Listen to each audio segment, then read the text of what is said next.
amigos de soybarrio.com, estamos en la Feria Nacional del Libro nuevamente y con una colega periodista importante en este momento, pero cuyo trabajo tiene una trascendencia que ya abarca varios años, una prolífica carrera ya como escritora incluso de libros, pero de investigaciones periodísticas, ¿no? Ana Lilia Pérez, muchas gracias por estar con soybarrio.com. Gracias a ustedes. Ana Lilia, quisiera comenzar con esa pregunta. ¿Para ti qué significa el barrio? ¿Qué te viene a la mente cuando te hablan de barrio? El barrio, el entorno, identidad, fraternidad, no sé, muchas cosas, respaldo, pertenencia. Te has dedicado estos últimos años, bueno, y muchos más, a hacer investigación y muy particularmente has tomado una relevancia nacional, Ana Lilia, y para quienes no la ubiquen, Ana Lilia Pérez tuvo una gran trascendencia con investigaciones sobre la situación de petróleos mexicanos, que tomó una relevancia al inicio de este año, pero que desde hace muchos ya ha venido en un deterioro institucional, estructural, político, financiero, que has documentado muy bien, Ana Lilia. ¿Cuál sería, yo sé que es un tema muy amplio, pero cuál sería en este momento la conclusión o el corte de caja que tú harías de Pemex en este sentido como el patrimonio de los mexicanos? ¿Qué han hecho con Pemex los políticos en este país para que llegue al momento en el que está en este momento? Para que vayamos a Salamanca, a Riama y veamos una planta que de pronto nada más desfoga algunos gases, pero que ya no produce, ¿no?, lo que debería de producir. ¿Qué nos puedes platicar de eso, Ana Lilia? Bueno, la gente de Salamanca recuerda cómo Salamanca creció en torno a la refinería. Si Salamanca se convirtió en la ciudad tan importante de Guanajuato que fue por esa instalación petrolera. Y así tenemos en todo el país como el crecimiento de petróleos mexicanos a partir de esa historia, esa parte de nuestra historia tan emotiva, tan de nuestra identidad, como fue la nacionalización de la industria, con un Lázaro Cárdenas haciendo un llamado a la sociedad para esa colaboración donde la gente se cuenta, y qué bueno que recordemos esa historia, que llegaban con lo que tenían para ayudarle al general, al Tata Cárdenas, a juntar ese dinero para pagar las indemnizaciones para las empresas expropiadas, lo que tuviera la gente.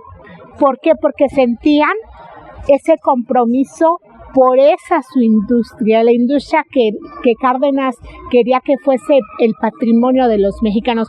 Por eso viene esa frase de que Pemex es el patrimonio de los mexicanos, y así debió ser. Pemex llegó a ser una de las empresas petroleras más importantes del mundo. Y cuando pensamos en eso, pensemos en que todo ese dinero que generaba Pemex, pues debía haberse reflejado para toda la ciudadanía. Que teníamos o tenemos un país petrolero, y a pesar de ello, los mexicanos pagamos costos altos por las gasolinas, por los combustibles que consumimos, lo cual no debía ser. Ahí ya no empiezan a cuadrar las cosas, y es porque algo está mal. ¿Y qué está mal? Pues la administración de Pemex. El qué se hizo con esa empresa, el derroche de esa empresa, donde tuvimos un director de Petróleos Mexicanos que, como vivía en un punto de la ciudad donde había mucho tráfico, y para no trasladarse media hora en camino a la oficina de Pemex, pues rentaba un helicóptero. Y la renta de ese helicóptero se pagaba con dinero de Pemex. El derroche en hoteles de lujo, en bebidas, en lo que se imaginen. Hubo un director que hasta pagó las cirugías estéticas de su esposa con dinero de Pemex. Todos esos pequeños detalles nos dan una idea de lo mal que se administró a Petróleos Mexicanos. Pero además había una intención bien clara, no de hacer productiva Pemex, sino de privatizar la industria petrolera. ¿Qué se hacía? Bueno, la refinería, en vez de tenerla produciendo al 100%, pues se apagaban las máquinas y ninguna de las 6 refinerías de este país se tenía produciendo al 100%. menos del 50% estaban produciendo unas. ¿Para qué? Para privilegiar la importación de gasolinas. La petroquímica. México llegó a tener la petroquímica más importante a nivel internacional, años 60, 70, y la petroquímica es el gran negocio hoy. ¿Por qué? La camisa que tú traes, el reloj, los zapatos, el lápiz, todo tiene petroquímica. La petroquímica está en todo nuestro ámbito. Es un gran negocio, pero ¿qué se hizo? Bueno, la intención no era que Pemex tuviera ese negocio, sino que lo tuvieran los privados. Y tenemos casos como el que una de las principales empresas que está operando uno de los sectores de petroquímica en este país es la brasileña Odebrecht, que ha sido muy polémica porque reconoció cómo sobornaba a funcionarios de distintos países para que le dieran contratos. Entonces, ese tipo de cosas son los que hicieron que Petróleos Mexicanos, de ser ese gigante petrolero que veías en las listas junto a las principales empresas a nivel mundial, pues se convirtiera en una empresa endeudada, en una empresa que tiene plantas paradas, en una refinería que de cuando en cuando enciende sus plantas, sus mecheros, y que la propia ciudadanía se va dando cuenta porque ya no se ve tanta actividad en Salamanca en torno a la refinería, pero si te vas a Ciudad del Carmen hay un montón de gente buscando trabajo, pararon contratos, bueno, era una situación de declive. Eso iba a tener su punto de culminación de la privatización en el periodo de gobierno de Enrique Peña Nieto con la reforma energética. Luego llega un nuevo gobierno que anuncia como una de sus prioridades el renacer de la industria petrolera. Y en esas estamos. Es importante poner atención a lo que dice Ana Lilia porque es una voz autorizada, tienes una trilogía de libros, Pemex VIP, El Cartel Negro y Camisas Azules, Manos Negras. Manos Negras, en el que documentaste ampliamente lo que ocurre. Yo invitaría al auditorio, a nuestros seguidores, que busquen estos libros, están en internet, los pueden comprar legalmente, están en la Feria del Libro, vengan a la Feria del Libro este fin de semana. El tema, Ana Lilia, al final es que has documentado un deterioro estructural que nos has narrado y prácticamente sintetizado cuáles son sus efectos. Muchos se preguntarían, y yo te lo preguntaré a ti, para saber un poco la dimensión del problema. Hay muchos que preguntan, ¿se habría podido pagar la deuda externa, por ejemplo, en la época de López Portillo? ¿No? ¿Se podría reducir el costo de los combustibles?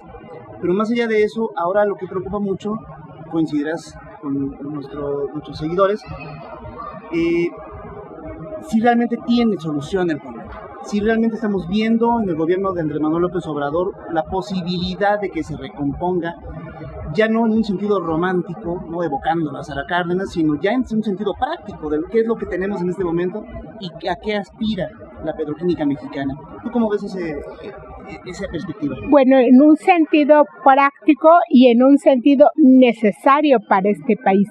Porque hay que recordar que cuando hablamos de Petróleos Mexicanos estamos hablando de uno de los activos más importantes que tenemos en este país.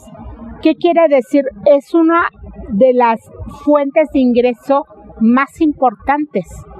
En algún tiempo Pemex generaba el 47% del Producto Interno Bruto. ¿Qué quiere decir? Que gran parte del dinero destinado a la educación, a la salud, a varios sectores venía del ingreso petrolero. Y México tiene gran potencial en el sector petrolero. No en el Pemex improductivo, no en esa burocracia dorada que se creó en Petróleos Mexicanos, sino en una empresa eficiente. Cuando hablamos de la productividad necesaria en Pemex, hablamos de una empresa donde ya no se derroche el dinero, donde ya no se haga un derroche en el gasto corriente. Cuando decimos gasto corriente estamos hablando de lo que los funcionarios gastaban en rentar vehículos, en helicópteros, en los sueldazos que tenían los funcionarios, pero también hablamos del dinero que se debe destinar a la exploración, a la explotación de petróleo. Pemex significa no solo ingresos para el país, sino significa muchas fuentes de empleo, y en este país es necesario reactivar las fuentes de empleo. ¿Cuál es la gran diferencia que yo vería en la propuesta del actual gobierno frente a los gobiernos anteriores? Los gobiernos anteriores querían privatizar la industria petrolera, ese era el sentido, esa era la intención. La propuesta de este gobierno hasta estos momentos es hacer productiva esta industria. Yo creo que México no solo tiene potencial, sino que es algo necesario para hacer productivos otros sectores también de este país y crear fuentes de empleo. Y siempre que sea una apuesta para beneficio de toda la ciudadanía, creo que aquí lo que toca hacer a los ciudadanos es de qué manera contribuimos. Y en Pemex, en el tema petrolero es bien claro, porque otro de los grandes problemas ha sido el robo de combustible. El robo de combustible ha traído acompañado en estados como Guanajuato mucha violencia, mucho derramamiento de sangre y el negocio para pocos. Entonces, la ciudadanía aquí tiene que hacer conciencia también de qué le toca hacer. Sí. Y bueno, cuando le digas no a la corrupción, cuando le digas no al huachicol, no a esas prácticas corruptas, es la manera y es la obligación que tenemos los ciudadanos también de buscar que en este país se erradique el gran tema de la corrupción, que creo que es uno de los principales flagelos. Importante lo que mencionas, porque ya se volvió un delito que también ha encontrado una base social. Y Guanajuato particularmente la tiene. Vamos, antes de entrar a la entrevista, hablábamos de estos municipios en los que Guanajuato se ve inmerso en una actividad mucho más con una penetración social, y que desafortunadamente se volvió también uno de los obstáculos cuando se decidieron por fin a entrar a combatir a un cártel. Eso es una parte delicada, ¿no te parece? El hablar ya de la gente que está precisamente entrada en este tipo de prácticas, híjole, ha traído consigo varias tragedias. Tlahuelilpan es una muestra clara, pero ha habido muchos incidentes precisamente provocados por esta práctica. ¿Ves tú finalmente en este momento la fortaleza estructural, no solamente ya del gobierno federal? Porque me parece que ya ese no es tanto un tema del gobierno federal, no sé si coincides conmigo, me parece más de los gobiernos locales, de los estados y de los municipios, que tienen que contribuir y entrarle a este asunto, más allá si es un delito del foro federal, ¿no? Qué bueno que tocas este punto, porque si el robo de combustible creció, si el crimen organizado se fortaleció más desde dentro de Petróleos Mexicanos, esto tiene que ver con la colusión o la omisión de los gobiernos estatales. Los gobiernos estatales se han servido también de Petróleos Mexicanos, no solo a través del presupuesto que se les asigna, sino, por ejemplo, Pemex tenía muchas donaciones a estados, a municipios, y mucho de eso, por ejemplo, se usaba como botín político. O sea, a un municipio le tocaba, por ejemplo, Salamanca, o todas las regiones petroleras tenían, por el solo hecho de serlo, derecho a asfalto y otro tipo de donaciones. Pero ¿qué hacen los políticos? Presumirlo como si fuese un logro de ellos y no un derecho de la ciudadanía. El tema de la responsabilidad que se tiene también para la parte de la criminalidad es muy importante, porque en general bajo el amparo de este tema, que era un delito del orden federal, pues las autoridades locales se hacían omisas en el mejor de los casos, porque en muchos otros casos hubo complicidad por intereses propios.